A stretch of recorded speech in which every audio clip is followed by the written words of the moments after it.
everybody, happy September. We can't believe that it's already September. Quickly before we go over the contents of your bag this week, we wanted to let you know that next week, for the every week members, for the every other week members, this really is irrelevant. But we'll be going away. Steve and I are taking a few days off. Woohoo! It's Marnie's 30th birthday! Yeah. And so we'll be gone Monday through Thursday, and in order to make sure that you all get your shares, we'll be doing our deliveries this coming Sunday. And we'll be giving you the option of having the bag delivered directly to your house or to your pickup site that you normally pick up at on Tuesdays.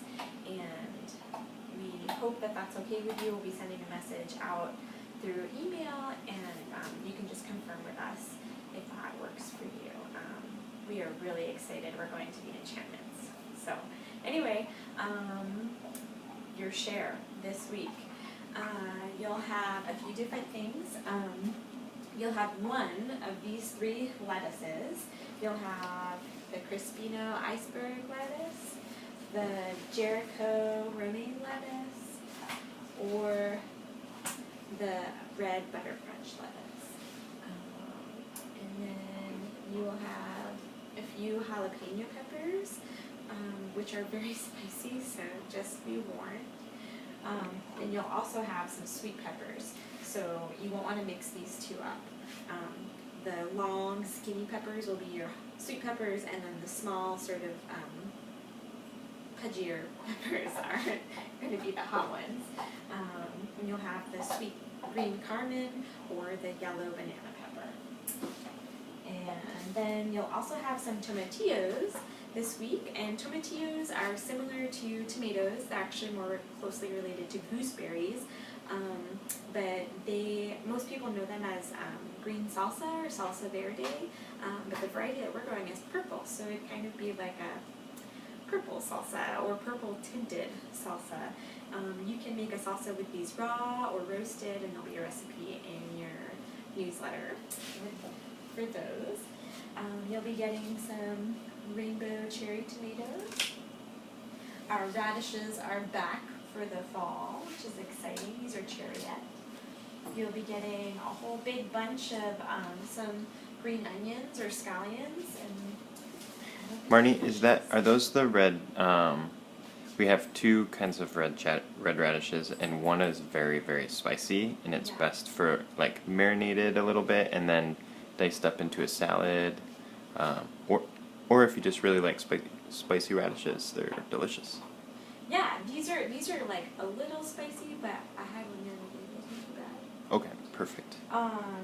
We'll have some curly parsley, some Ford Hook giant Swiss chard, and a little bit more cinnamon basil.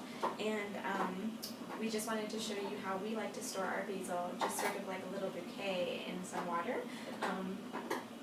If you put it in the refrigerator or someplace that's too cold, the leaves will often turn black. So they do really well just in some water. Okay, and then some tomatoes. And you'll be getting tomatoes that are kind of mixed. You may notice a few different varieties. The sort of brownish ones are called Black Prince. The pinkish ones are called Pink Beauty. And then the small red ones that are kind of flat are called Stupus. And then these are an Early Girl. They're all going to be delicious. We kind of vine ripened them and just grew them in the field, and they'll be around for a little bit. We're really excited. And a lot of our tomatoes are mature and ripe and ready to go, while the shoulders are still green or greenish. So don't be put off if, if the bottom, if you put the stem side down on the table and the bottom is all red and it feels a little bit soft, then it's probably ready to eat. Yeah, most of what we're giving you should be ready to go, or it could do well for a few days. So it should all be good. So in this share this week, you have all the fixings for a fantastic salsa. which Yeah, but you we didn't are expect about- that. which we're about to make with you. So we tried to put together a salsa, kind of showing you what we used from what would be in your share. So we mixed up a bunch of tomatoes, and so we already chopped everything. So I'm just gonna mix it because that's how easy salsa is. It only took us like 5 minutes to chop this stuff up. Just FYI. So we chopped up all of the tomatoes. So it's probably about 3 or 4 tomatoes. We chopped up just a little bunch of some parsley. If you have cilantro at your house, you can also use that. We are not growing any cilantro, but parsley works really well as a replacement for cilantro. We used about 2 scallions. I usually cut just up to where it starts to get a little bit tough in the green onion, and then I go over to the leafy part, and I cut all of those up. So those are ready to go. We cut up 1 of the sweet onions, which can go in. Sweet green peppers, sweet peppers. Yeah, I don't know what I was saying. Sweet peppers, and 1 jalapeno. And this is sort of one of those things where you can play with the ratio of one thing to another. If you like heat, you can add another jalapeno or 2. And I left the seeds in just so it'd be a little spicier. You can also take out the seeds if you like the taste but don't want quite as much spice. Right. And then we're going to use the juice of a fresh lime, but you can use just some lime juice or lemon juice. Works really, really well. Oh, already on me. That was awesome. You could see it squirting in the video. Just like anyway, so yeah, so that should be good. And then I'm gonna mix it all together. A little salt, pepper. Yes. Mix it. Then I'm gonna add just like a dash of salt, maybe 2 dashes. This is our fancy pepper grinder. Add a little pepper. And you can also put this in a food processor or kind of put it in the blender, and if you like your salsa a little less chunky, we kind of like the chunky. Olive, our dog, wants some too. But there you go. Beautiful Try it. salsa. Oh yeah. This is the extended video version. We're just getting comfortable with y'all. I feel it's really spicy. Alright, there's one more thing we were going to show you. We just spun out a bunch of honey. I'm going to give it to you, Marnie. Okay.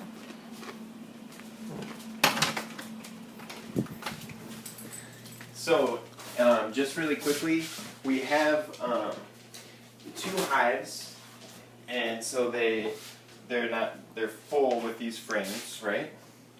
But this only has 6, and each frame that we pulled out, we wait until it gets capped. So I don't know how well you can see this, but this has like a wax coating over it where the bees have put like a little cap so that the honey can't drip out. That's how you know it's done.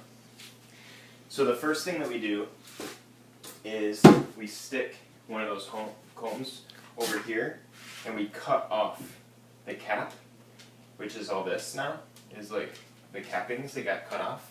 So it opens up, they're basically like tiny little jars, right, filled with honey. And we stick it in this machine, which we borrowed from a friend, thanks Matt, who's also a CSA member. And we stick it in here with 4 other frames. And then this is basically just a big centrifuge that we... Centrifuge. And we just spin the honey out and it goes flying into the walls. Oh!